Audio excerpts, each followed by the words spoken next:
Welcome back, everyone. We're diving into one of those biblical stories you just can't forget. Oh yeah, this one's got it all. Drama, betrayal, family feuds, you name it. Exactly. Jacob and Esau, twin brothers, years of estrangement. And now, a face-to-face encounter that could go either way. You know the story, right? Jacob tricked Esau, stole his birthright, and now he's coming home probably sweating bullets about what'll happen. Genesis chapter 33, folks. That's where we're headed. Right to the source. No detours. And let me tell you, the tension is thick enough to cut with a knife. I mean, Jacob's not just worried about a slap on the wrist here. Oh no, this is ancient times. We're talking family honor, inheritance, the whole shebang. His entire livelihood, his family's safety, everything's at stake. You can practically feel the weight of history on Jacob's shoulders. He knows he messed up big time. So what does he do? The verses paint this vivid picture of a man on edge, strategizing, dividing his family and possessions into groups, positioning them like a peace offering almost. It's classic Jacob, isn't it? Always thinking 10 steps ahead. But this time there's a different vibe. Like, yeah, there's the scheming, but there's also this undercurrent of remorse. It's almost like he's trying to preemptively soften the blow, appease Esau before things even get started. And then, picture this. Esau shows up with 400 men, an entourage that screams power. Talk about an intimidating welcome wagon. Yes. And Jacob, he doesn't flinch. He just bows low to the ground. Not once, not twice. 7 times he bows. 7. It's like, oh. He's trying to physically disappear before Esau. You almost expect Esau to, I don't know, unleash some fury. Years of resentment, right? He could have gone full-on vengeful older brother. Yeah, you'd think so, wouldn't you? But then, he does the unexpected. Runs towards Jacob. Not to attack, but to embrace him. They're both weeping. Imagine that. A hug, tears after all that bad blood. It's a powerful scene, isn't it? In that culture, in that time, it's not just a gesture. It's like a public declaration. We're good. We're family again. Makes you wonder if Esau had it in him all along. That capacity for forgiveness. Maybe he wasn't the villain we thought he was. But the reunion's not over. Esau looks around, sees all these women and kids, and he's like, who are these with you? Now, some might say, suspicion, right, checking up on Jacob. But I get a different feeling. Yeah, it's like a genuine question. Curiosity, maybe even a bit of vulnerability. Like he's realizing this isn't just about us anymore, it's about family. A future, maybe, where we can all coexist. And guess what? More bowing. This time, it's not just Jacob, it's his whole crew. Wives, kids, servants, everyone's bowing before Esau. A carefully staged display like, hey, look, Esau, we're all on board with this peace treaty. You're the big brother. We get it. Talk about a power move, but in a respectful way. It's like Jacob saying, look, we're seeking your favor, your protection. Yeah. We want this to work. And then comes the plot twist. Jacob offers these lavish gifts, animals, possessions, the works. A grand gesture. But Esau, he refuses. Says he has enough. Now, this is where we scratch our heads, right?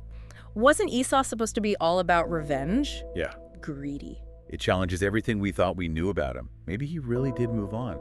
Or maybe he's just that secure in his own wealth, his own power, that he doesn't need anything from Jacob. And then Jacob, he drops this bombshell. Seeing your face, he says, is like seeing the face of God. Talk about laying it on thick. You can practically feel the emotion dripping from those words. It's like for Jacob, this isn't just about material stuff. This is about a spiritual connection, a divine seal of approval on their reconciliation. He needs Esau to accept these gifts. It's like he needs that tangible proof that he's been forgiven, that the past is truly behind them. And it makes you think, right? These gifts, they represent so much more than just possessions. It's Jacob's remorse, his desperation to make things right. But even with this emotional outpouring, there's still this sense of caution in the air. Because, let's be real, true reconciliation, it's messy. It's a process, not just a one-time hug-it-out session. And it seems like Jacob, he's not quite ready to fully let go. Exactly. Esau suggests they travel together, like old times. But Jacob, he hesitates. Says his entourage, they travel slow. The flocks, the kids, they need to take it easy. Is he just being cautious?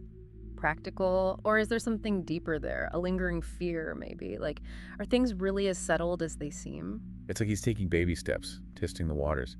And Esau, he's gracious, offers to leave some of his men behind, for protection. The perfect host, right. But again, Jacob declines. He just wants to be in Esau's good graces. No need for extra muscle. It's this delicate dance. humility mixed with strategy. He's acknowledging Esau's power, his generosity, but he's also holding on to his own independence, his own agency. A classic power play. And it leaves us hanging, right? What happens next? Do they stay together? Do they part ways? Well, that, my friends, is a story for another time. Stay tuned for part 2 of our deep dive. We'll unpack the aftermath of this reunion and explore what it all means. You know what gets me? The Bible, it doesn't spill all the tea.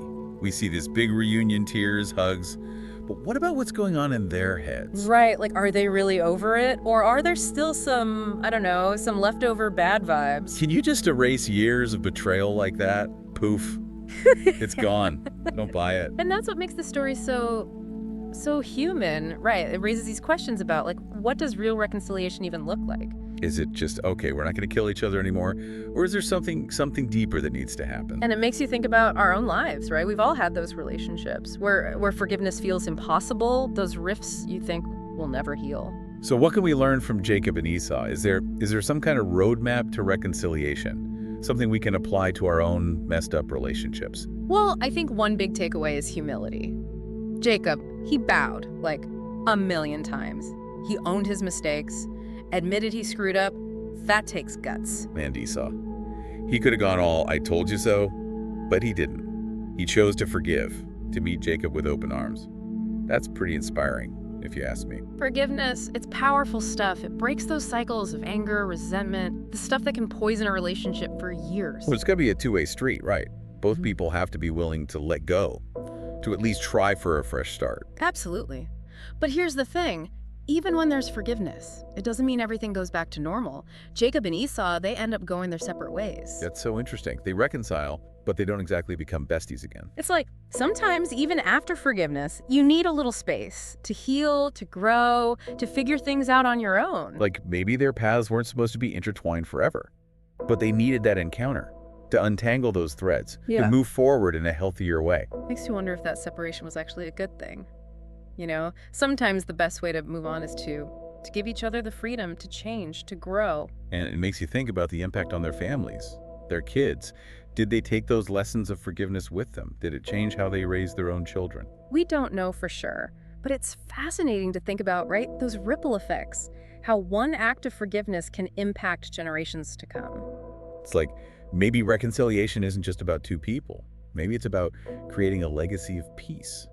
A ripple effect that can transform families, communities, the world even. Yeah, that's a powerful thought. It suggests that forgiveness, it has the potential to heal not just individuals, but entire societies, to break those cycles of violence and hatred. So as we wrap up this part of our deep dive, we're left with a lot to chew on. Jacob and Esau. Their story, it's not just some ancient history. It's a mirror, reflecting those messy, complicated relationships we all struggle with. It makes us ask ourselves, what does true reconciliation really mean? What can we learn from their journey about navigating conflict, finding peace? And how can we use the power of forgiveness to make a real difference in the world? You know, even though they don't ride off into the sunset together, there's this feeling of like the air's been cleared. Yeah, it's like a weight's been lifted. They can finally breathe again. Maybe not side by side, but at least they're not, at each other's throats. Like they both needed that time apart to rediscover who they were, to heal from all that baggage from the past. It's a good reminder that sometimes the best thing for a relationship, even after you've, patched things up, is to give each other some space. Like maybe they were never meant to be joined at the hip, but they needed that encounter to kind of untangle themselves, to figure out their own paths. And it makes you wonder, right, how did that experience change them? Did they learn from it? Did they, become better fathers, better husbands because of it? We don't get all the answers. Yeah. But you can't help but think about those ripple effects. One act of forgiveness, and who knows how far that impact reaches. It's like those stones you drop in a pond. The ripples, they just keep spreading out. Exactly. It makes you think maybe reconciliation isn't just about those two people. Maybe it's about creating something bigger.